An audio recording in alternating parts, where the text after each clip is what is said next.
का दिन बहुत महत्वपूर्ण दिन है। नरेंद्र मोदी जी के प्रधानमंत्री बनने के बाद उत्तर पूर्व को शांत और विकसित बनाने के लिए कई प्रकार के कार्यक्रम हाथ में लिए गए। इसमें सबसे बड़ा कार्यक्रम उत्तर पूर्व में शांति प्रस्तावित करना है। इसमें आज एक बड़ा मील का पत्थर हम पार कर आगे बढ़ रहे हैं। असम के आदिवासी समूह के लगभग 1100 के आसपास जवान हथियार छोड़कर मेन स्ट्रीम में आ रहे हैं। इस अवसर पर उपस्थित डॉक्टर हेमंत बिस्वा शर्मा जी, सम्मानीय मुख्यमंत्री असम श्री रामेश्वर तेली जी, केंद्रीय पेट्रोलियम और प्राकृतिक गैस के राज्य मंत्री श्री संजय किशन जी, मंत्री असम सरकार, पल्लव लोचन दास जी, लोकसभा के सांसद श्री कामाख्या कासा, राज्यसभा के सांसद, अन्य उपस्थित सांसदगण, पूर्व सांसदगण श्री अजय कुमार भल्ला जी, मुख्य सचिव असम सरकार, डीआईजी कपल कुमार डीका जी, श्री पीयूष गोयल जी, डीजीपी असम सरकार श्री भास्कर ज्योति जी, AK मिश्रा जिनके दिन में नॉर्थ ईस्ट के सभी हथियारी ग्रुपों के साथ बातचीत करने का काम गृह मंत्रालय ने दिया है। और आज सबसे बड़ी स्वागत में मेरे सभी आदिवासी समूहों के भाइयों का हृदय से गृह मंत्रालय में आप सबका स्वागत करता हूं, आप सभी का अभिनंदन करता हूं।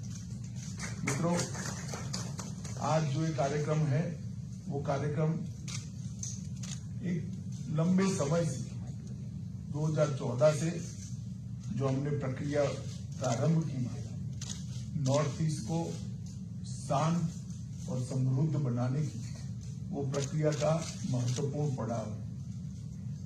गृह मंत्रालय ने पूरे नॉर्थ ईस्ट को शांत और समृद्ध बनाने के लिए उत्तर पूर्व की अद्भुत संस्कृति का संवर्धन और विकास करने का फैसला लिया है। इसके साथ साथ सारे विवादों का समापन कर एक चिरकालिक हमेशा के लिए शांति उत्तर पूर्व में हो, नॉर्थ ईस्ट में हो, असम में हो, इसका भी रास्ता गृह मंत्रालय प्रशस्त करने का प्रयास कर रहा है। इसमें 2 प्रकार की बाधाएं थी।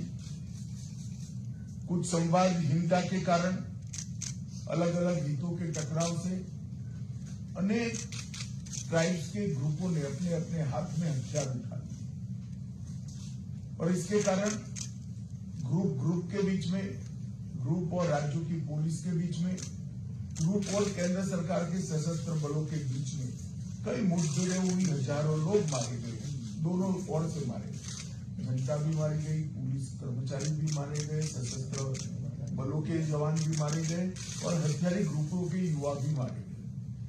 हमने तय किया है कि 2024 के पहले राज्यों के बीच में सीमा का विवाद हो, चाहे इस सारे सशस्त्र ग्रुपों की बात हो, हम हर विवाद को समाप्त करना चाहते हैं। एक और असम की और उत्तर पूर्व की संस्कृति का संरक्षण और संवर्धन करना, सारे विवादों को समाप्त कर सारे सशस्त्र गुटों के साथ समझौता कर पुनर्वसन करना, और तीसरा विकास की गति देकर उत्तर पूर्व को देश के बाकी के हिस्सों के अनुरूप विकसित बनाना। ये 3 मोर्चों पर हमने काम चालू किया और विगत 3 साल में ढेर सारे समझौते भारत सरकार, असम सरकार, अन्य सरकारों ने आपस में भी मिलकर किए हैं। भारत सरकार, असम सरकार और सशस्त्र गुटों के बीच में भी 2019 में NLFT के साथ समझौता हुआ, जिसमें त्रिपुरा का हथियारी ग्रुप था, इन लोगों ने भी आत्मसमर्पण किया। 2020 में 23 साल पुराने ब्रू रियांग शरणार्थी संकट को भी मिजोरम सरकार और त्रिपुरा सरकार के साथ मिलकर रिजॉल्व किया गया। असम में 5 साल पुराना बोडो समस्या, जिसमें कम से कम 4000 लोग अब तक मारे गए थे, उसको 2020 27 जनवरी को हमने समाप्त कर दिया। लगभग 1600 कैडरों ने आत्मसमर्पण किया। असम के कार्मिक क्षेत्र में लंबे समय से चल रहे विवाद को भी 2021 में समाप्त किया। लगभग 1000 से ज्यादा कैडर ने आत्मसमर्पण किया। असम मेघालय अंतर्राज्यीय सीमा का समझौता कर लगभग 2022 में 65% सीमा के विवाद को निपटाया। और आज इसका अगला पड़ाव है।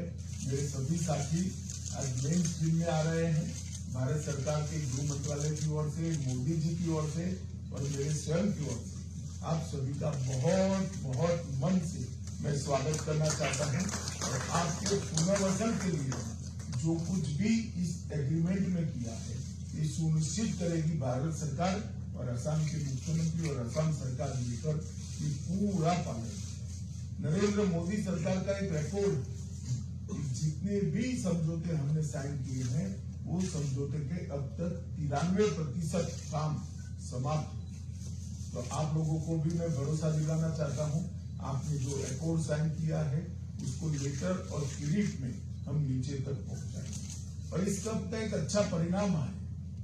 असम में और नॉर्थ ईस्ट के अंदर काफी शांति बहाल हुई और इसके कारण असम के 60% क्षेत्र से हमने अफसफा को हटाने में सफलता प्राप्त की।